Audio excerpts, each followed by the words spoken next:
Hello friends, मैं पंकज कुमार स्वागत करता हूं आप लोग का।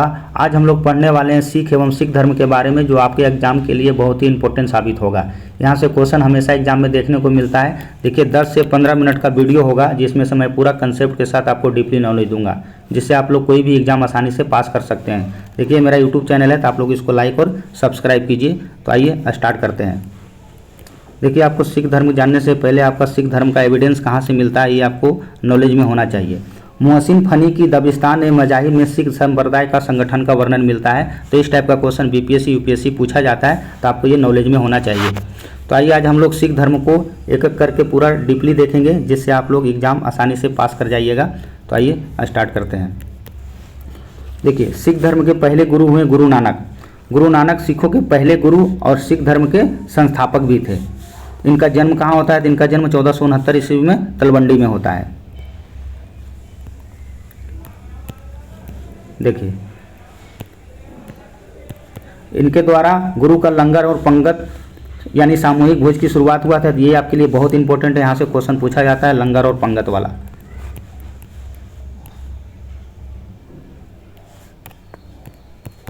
इन्होंने नानक पंथ चलाया और इन्हीं के शिष्य आगे चलकर क्या कहलाए थे? सिख कहलाए थे। इनके समय में देखिए इब्राहिम लोदी, ठीक है, चैतन्य और कबीर दास के ये समकालीन थे। इनका एक प्रिय शिष्य था जिसका नाम था लहना, जिनको बाद में जाके इनको उत्तराधिकारी बना दिया जाता है। इन्होंने अपने एक शिष्य लहना को अपना उत्तराधिकारी बनाया, और जिसका जो अगले अंगद के रूप में दूसरे गुरु भी बनते हैं। देखिए, ये आपके लिए बहुत ज़्यादा इंपॉर्टेंट है, यहाँ से एग्जाम में क्वेश्चन पूछा जाता है। इनको एक उपाधि दिया जाता है, और ये एसएससी का प्रीवियस ईयर क्वेश्चन है भाई। हजरत रब्बुल मजीज इनको उपाधि दिया गया था, हजरत रब्बुल मजीज। तो आपको ये भी याद होना चाहिए। इनका जो मृत्यु हो जाता है 1539 ईस्वी में करतारपुर में हो जाता है। देखिए, दूसरे गुरु हुए गुरु अंगद। तो गुरु अंगद इन्होंने खातुर में गद्दी को अपनाया और गुरु नानक द्वारा चलाए गए लंगर व्यवस्था को क्या कर दिए थे? नियमित कर दिए थे। ये भी आपको याद रखना है। ये देखिए, आपको एग्जाम में बहुत ज़्यादा क्वेश्चन पूछा जाता है। गुरुमुखी लिपि का आविष्कार गुरु अंगद को माना जाता है। देखिए भाई, 10 बार ये पूछा है एसएससी रेलवे। इनका बचपन का नाम लहना था, ये भी आपको पता होना चाहिए। देखिए, तीसरे गुरु जो हुए आपके गुरु अमरदास। देखिए, अमरदास से क्या क्वेश्चन बनेगा आपके एग्जाम में? या अकबर के समकालीन थे। अकबर ने अमरदास की बेटी बीबी भानु को 500 बीघा जमीन में दान में दिए थे। तो ये भी एग्जाम में क्वेश्चन पूछा हुआ है। गुरु अमरदास ने अपने उपदेशों के प्रचार प्रसार के लिए 22 गद्दियां स्थापित किए थे। तो ये भी आपको याद होना चाहिए। देखिए, इन्होंने आनंद कारज विवाह समारोह की शुरुआत किया था। ये भी क्वेश्चन प्रीवियस ईयर है, तो आपको ये भी याद होना चाहिए। सिखों एवं हिंदुओं से विवाह करने के लिए लवन पद्धति, देखिए लवन पॉलिसी बहुत इंपॉर्टेंट है।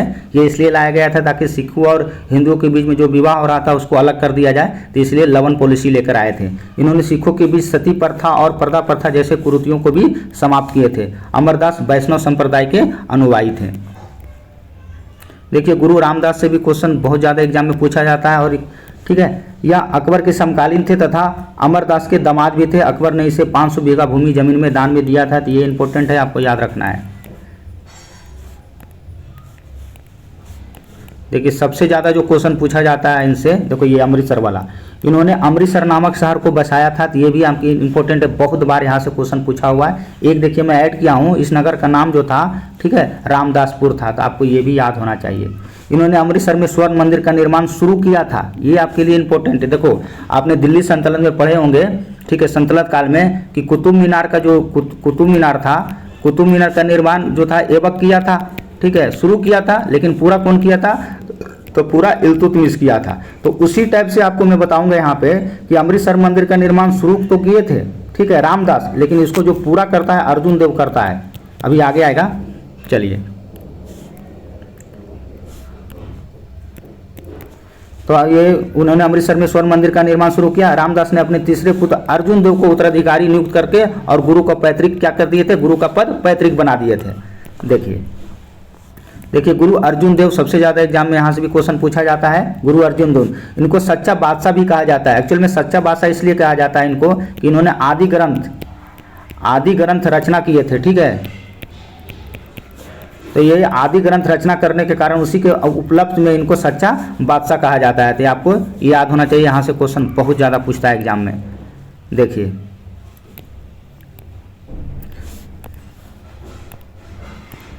देखो, अमृतसर तालाब के मध्य 1589 ईस्वी में हर मंदिर साहब यानी स्वर्ण मंदिर का निर्माण पूर्ण करवाया। मैं आपको वही बताया था ना कि आपको शुरुआत जो हुआ था वो रामदास के समय में स्टार्ट हुआ था बनना, लेकिन जो पूरा करने का श्रेय जाता है ये आपको अर्जुन देव को जाता है। बाद में रणजीत सिंह ने इसे सोने से जड़वा दिया था और अंग्रेजों ने इसे गोल्डन टेम्पल नाम दिया था। इन्होंने 1604 ईस्वी में आदि ग्रंथ की रचना की। अर्जुन देव ने अनिवार्य आध्यात्मिक कर लेना शुरू कर दिया था और अपने शिष्यों से कहा था कि अपनी आय का 1/10वां भाग आप टैक्स रूप में दीजिए, ताकि गुरु की जो मर्यादा और व्यवस्था जो बना रहे, ताकि आगे वाला पीढ़ी भी हम लोग अच्छे से जीवन यापन कर सके। इन्होंने गुरु गोविंदपुर नामक शहर बसाया था। देखिए ये भी पूछा जाता है एग्जाम में, गोविंदपुर नामक शहर बसाया था।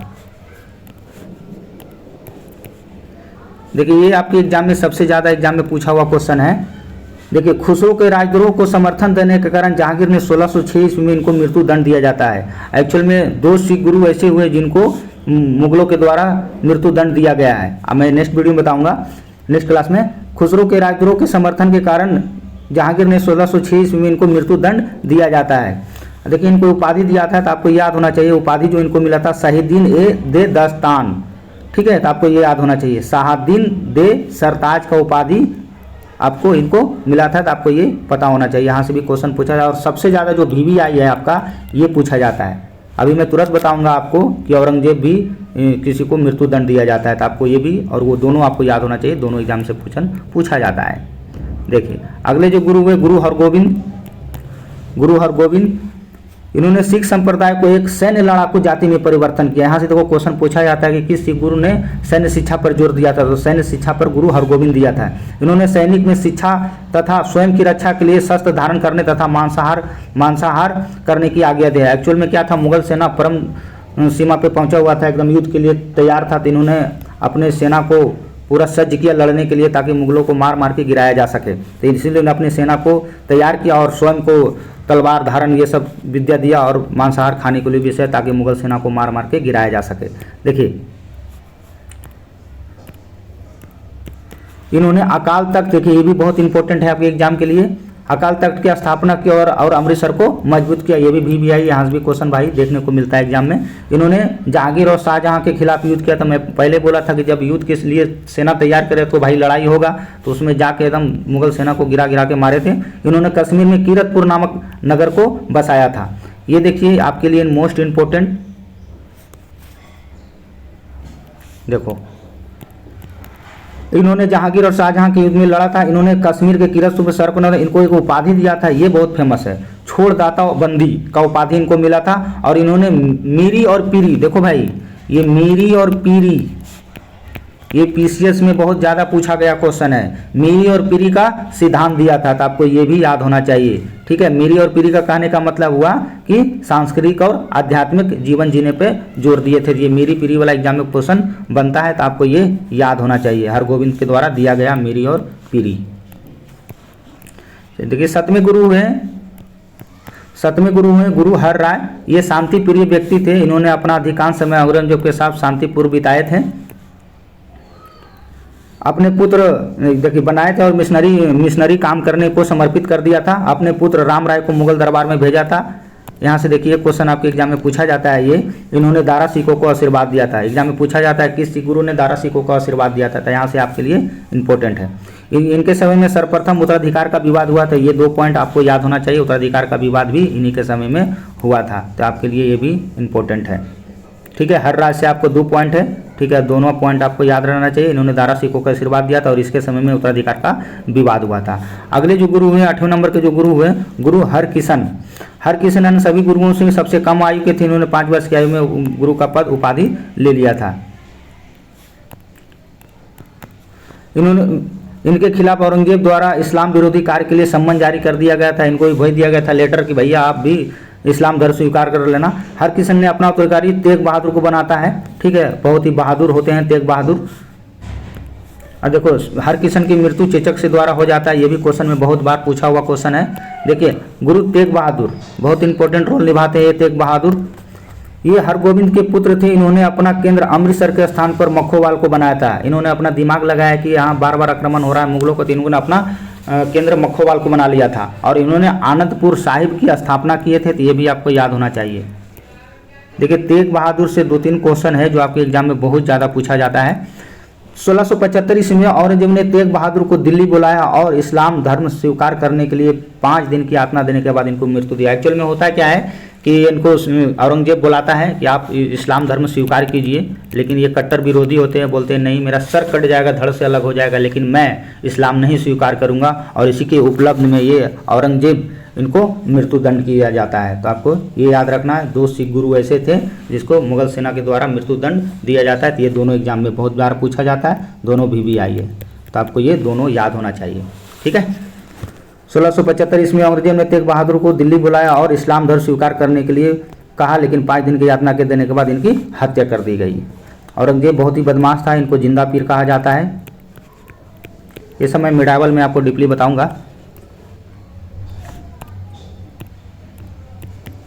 गुरु तेग बहादुर सिखों द्वारा निर्वाचित एकमात्र गुरु थे। तेग बहादुर पहले गुरु थे जिन्हें धार्मिक रचनाएं की। देखिए ये बाद में बकला बाबा इनको उपाधि दिया गया था। ये भी आपका प्रीवियस ईयर क्वेश्चन है, पूछा जाता है एग्जाम के लिए, बहुत इंपॉर्टेंट है। किस सिख गुरु को बकला बाबा कहा जाता है? ठीक है। तो शीशगंज साहब की भी स्थापना किए थे, तो आपको ये भी याद होना चाहिए, तेग बहादुर। चलिए, सिखों के लास्ट और अंतिम गुरु हुए गुरु गोविंद सिंह।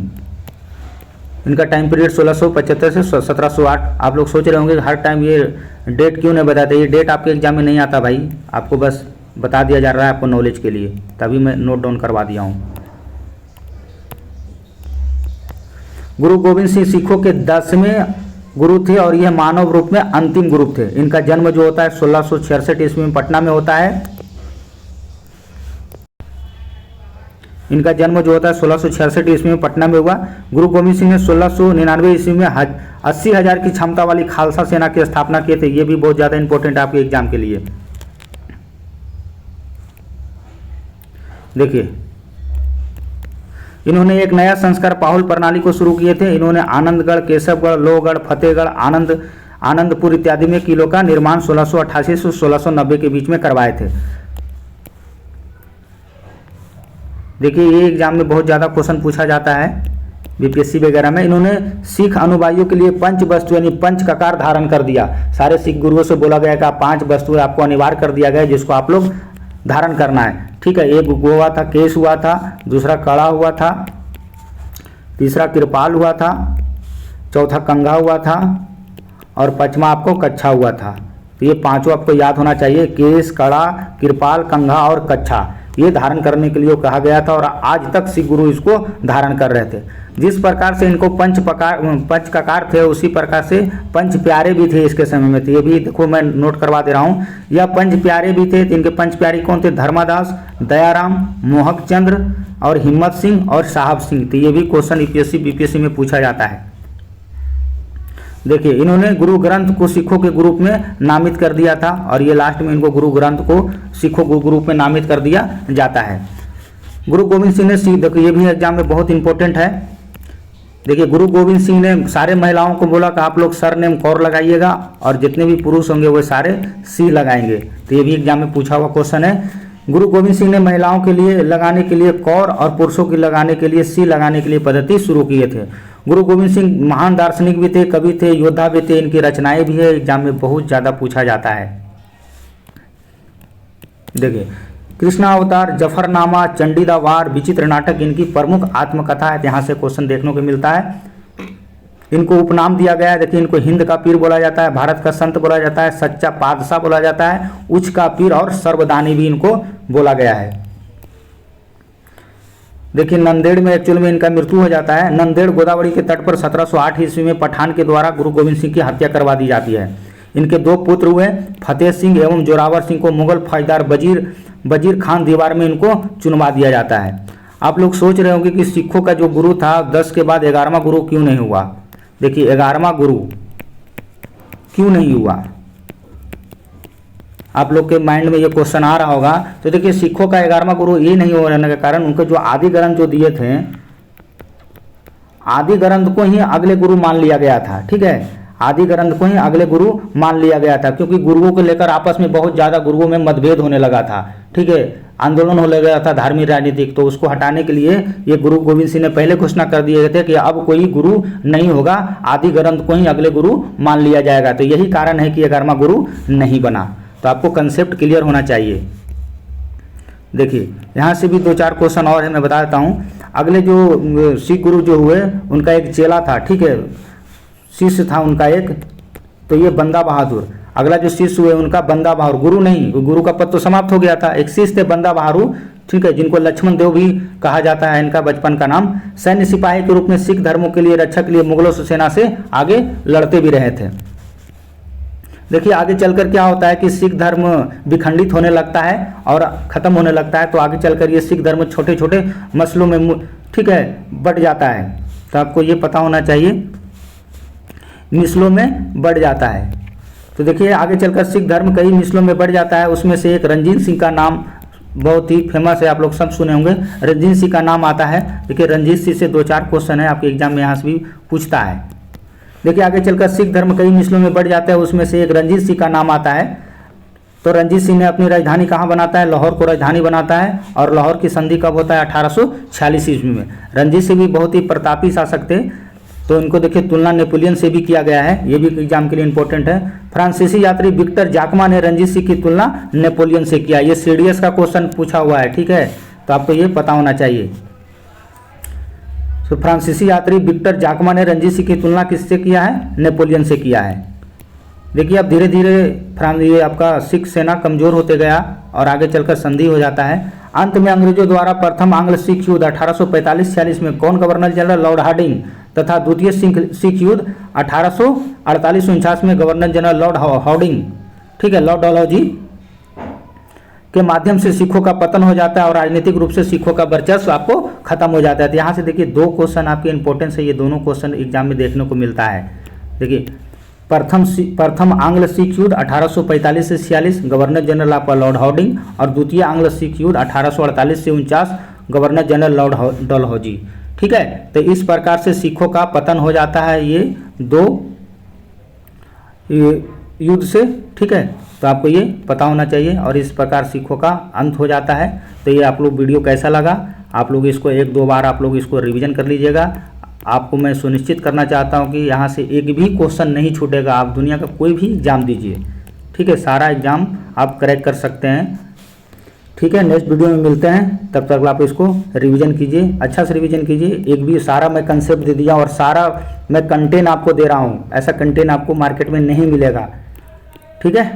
तो एक देखिए मैं आपको टैगलाइन भी दिया हूँ, आपको नीचे में देखिए आपको टैगलाइन भी मिला होगा कि ऐसा पढ़ो कि दोबारा पढ़ने की ज़रूरत नहीं पड़े। देखिए ऐसा पढ़े कि दोबारा पढ़ने की ज़रूरत नहीं पड़े। मेरा जितना भी वीडियो होगा सारे में क्वेश्चन मैं ऐसा ही सेट करता हूँ जो आपके एग्जाम के लिए इंपॉर्टेंस हो। कॉमन क्वेश्चन तो देखो भाई सबको पता होता है, जो एग्जाम में हार्ड क्वेश्चन बना के आएगा उसी के टाइम में वर्तमान में रिजल्ट होगा, यही सच्चाई है, ठीक है। तो मैं नेक्स्ट वीडियो में मिलता हूँ, तब तक आप इसको रिविजन कीजिए। धन्यवाद। वीडियो को लाइक और सब्सक्राइब कीजिएगा।